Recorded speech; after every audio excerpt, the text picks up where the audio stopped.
নমস্কার বন্ধুরা, আপনারা তো অনেক রকম মাছ রান্না খেয়েছেন, তো এইভাবে একবার মাছ রান্না করে খেয়ে দেখুন, খেতে কিন্তু দারুণ টেস্টি। এটা একটা মাঝারি সাইজের রুই মাছ।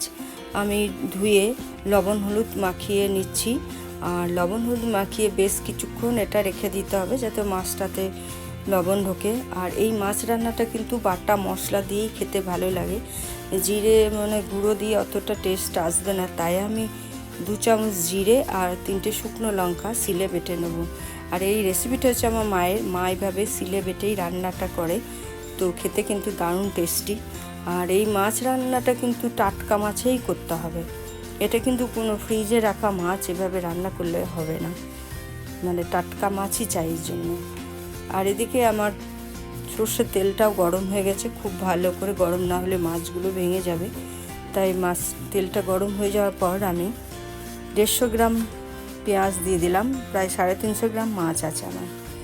পেঁয়াজটা খুব বেশি লাল করব না, অল্প নাড়াচাড়া করে মাছগুলো দিয়ে দেবো। আর মাছগুলো বেশ কিছুক্ষণ নাড়াচাড়া করতে হবে, যতক্ষণ না কাঁচা গন্ধটা মাছের না যাচ্ছে ততক্ষণই এটা নাড়তে হবে। আর মাছগুলো নাড়তে হবে এমনভাবে যাতে মাছগুলো ভেঙে না যায়, আবার পেঁয়াজটা লেগেও না যায় কড়াইয়ের মধ্যে। এভাবে সাবধানে নাড়তে হবে মাছটা। আর আমি যে জিরে বাটাটা করেছি সেটা উপর থেকে দিয়ে দেবো। দিয়ে দেওয়ার পর আরও কিছুক্ষণ নাড়তে হবে যাতে জিরের গন্ধটাও চলে যায় কাঁচা। এভাবে বেশ কিছুক্ষণ নাড়াচাড়া করতে হবে। রেসিপিটা ভালো লাগলে ইউটিউব থেকে দেখলে আমাকে সাবস্ক্রাইব, লাইক, শেয়ার, কমেন্ট করবেন। আর ফেসবুক থেকে দেখলে আমার পেজটা ফলো করে লাইক, শেয়ার, কমেন্ট করবেন। আমি লবণ হলুদ দিয়েছি, তাও আমি আরও একটু লবণ দিলাম। আর 2 চামচ হলুদ ছোটো চামচের, আর 2 চামচ লঙ্কার গুঁড়ো দিলাম।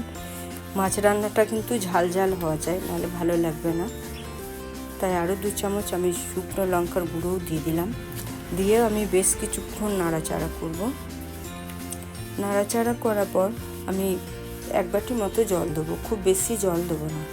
এরপর আমি ঝোলটা যখন মশলাটা ফুটে যাবে, কাঁচা গন্ধটা চলে যাবে, দেখুন আমার জলটাও শুকিয়ে গেছে অল্প। এরপর আমি কয়েকটা কাঁচা লঙ্কা উপর থেকে দিয়ে দেবো, দিয়ে আর একটু ফুটে যাবে। আরও কিছুক্ষণ ফুটিয়ে আমি গ্যাসটাকে বন্ধ করে দেব। দেখুন আমার মাছ রান্না হয়ে গেছে, আমি এবার সার্ভ করে দিলাম। রেসিপিটা কেমন লেগেছে আপনারা কমেন্টে অবশ্যই জানাবেন।